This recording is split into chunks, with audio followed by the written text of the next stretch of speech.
We continue our Rambler Insider series presented by NovaCare Rehabilitation. I'm Sam Levitt, and joining me today is Zach Fowler, one of the great team physical therapists at Loyola from NovaCare. Zach, first and foremost, hope you and your family are healthy and doing well. You and your colleagues are such an important part of keeping the Ramblers healthy and on the playing field. How would you describe what you do? So my main role with the team and with Loyola Athletics is providing physical therapy services when they're needed. I work with a great athletic training staff and the strength and conditioning staff. So not necessarily working with every single athlete, but usually the ones, that are having major orthopedic surgeries. If they're missing an extended period of time during the season or during the off season, then I'll usually get involved and start treating them, in addition to the athletic trainer and strength coach. With some of the athletes that you had been working with in the 2019-2020 academic year, now it's obviously a very different kind of situation with everybody away from campus. How have you been helping the student athletes from afar? Yeah, no, you're right. I mean, it was pretty sudden. I know, early in the week, we were getting rumors that they might be shutting school down and sports might be, coming to a standstill. And then I think it was by that Thursday when women's basketball had to come home and things happened pretty quickly. So, yeah. We've been trying to communicate as much as we can through our tele-rehab platform. That's something that NovaCare rolled out in order to still see athletes when we can. We've also just been communicating, through Zoom, through text message. I've been sending out home exercise programs. If an athlete is in an area where maybe things aren't as shut down, we've tried to find PT services there. But yeah, just trying to make with what we can, and had to be pretty creative with some home exercise programs in terms of finding weights or resistance bands. So it's been a good challenge, but hopefully we can keep those guys and girls healthy and, continue with their rehab here through the spring. We all have to be creative right now, or at-home workouts, staying in shape. So I want to take the conversation in that direction for regular people like me who want to stay in shape, work out, stay fit. What do you recommend? How is the best way to stay healthy and stay in good physical shape? Yeah, no, I mean, like you're saying, for most people, it's surprising how much you can do with minimal equipment. We've been doing tele-rehab not just with our athletes, but also, our patients from the clinic on campus, and, just doing body weight exercises, just using some furniture around the house, like squatting to a chair or squatting to a couch, or as crazy as it sounds, maybe grabbing a milk jug for some arm or shoulder strengthening or something like that for some resistance. So the big key, like you're saying, is just trying to do something, just trying your best to not get complacent, not get lazy, and just stay as active as you can while still staying safe.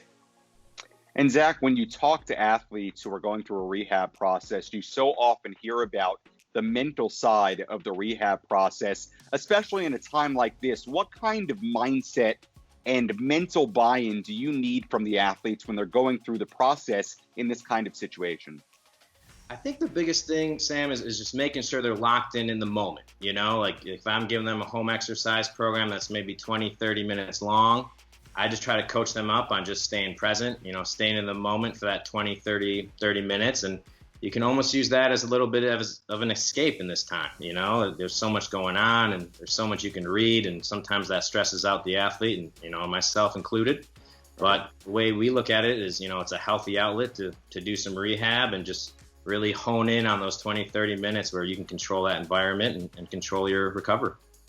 Let's talk about some of the athletes you've been working with the Ramblers. One of them is a very important player in the men's basketball program, Cooper Kapis, who had off-season hip surgery last year, missed the entire 2019-2020 season. Really important part of Porter Moser's program, Missouri Valley Conference all-freshman team a couple of years ago. You've been working with Cooper throughout the last few months as he comes back from that surgery. What's that process been like? So it's been a long process. Cooper's been a great athlete. He's been giving us 110%, but like you said, it was a pretty serious hip operation. So there were definitely some long days. At the start, they're not doing a ton, just basic range of motion and stretching, and that can get frustrating to any athlete. But recently, especially before he left for home with the break, he was back to running, jumping. Alex in the strength department was getting him back to some high-level jump training. Corey Oshikoya, the head athletic trainer, started integrating him into some basketball activities, and we're excited to see what Cooper can do next year. Like you said, he's an integral part of that squad, and we're hoping he's back to 110%, even better than before, and excited to give him back to coach. Transitioning to the women's soccer pitch, Allie Kilberg, MVC all-freshman team with that program in 2018, also working back from an injury. What's Allie's journey been like? So Allie had a tough go of it. The fact that she got injured, like you're saying, in last season, where it was in the Missouri Valley's championship game, conference championship game. So the window was a little shorter than sometimes some ACL take. So we really had to push her, but she did great. She responded so well. Sometimes with underclassmen, you're a little worried about the motivation in a rehab like that because it's several months. But Allie came in every single day, working as hard as she could, challenging myself and Natalie, the athletic trainer, to come up with harder and harder rehabs because one day she'd be difficult for her. The next day she'd come in and she would do great. So it was great seeing her back on the pitch this past year and, getting those accolades she got this past season and just powering through it. Zach, in your career, you've had some different stops. You've worked with a number of different student athletes. Now, being a part of the Loyola athletic program with NovaCare, what separates the Ramblers and their athletic department, and I guess more specifically, their student athletes and how they go about things and what they bring to the table? Yeah, no, the student athletes at Loyola are a special bunch. The thing I've been so impressed with, and sometimes you hear the talk about student athlete, and sometimes you second guess how equal that is. But at Loyola, they truly are student athletes. They're always talking to me about their studies in addition to their motivation with sports. And what's been really neat to me is even some of the alumni now. Like you said, I've been with Loyola for a few years. Vivian Schultz was a women's soccer player who I just saw on Facebook. She's working in a critical care unit as a nurse, in the Chicagoland area, helping people with this COVID-19 diagnosis.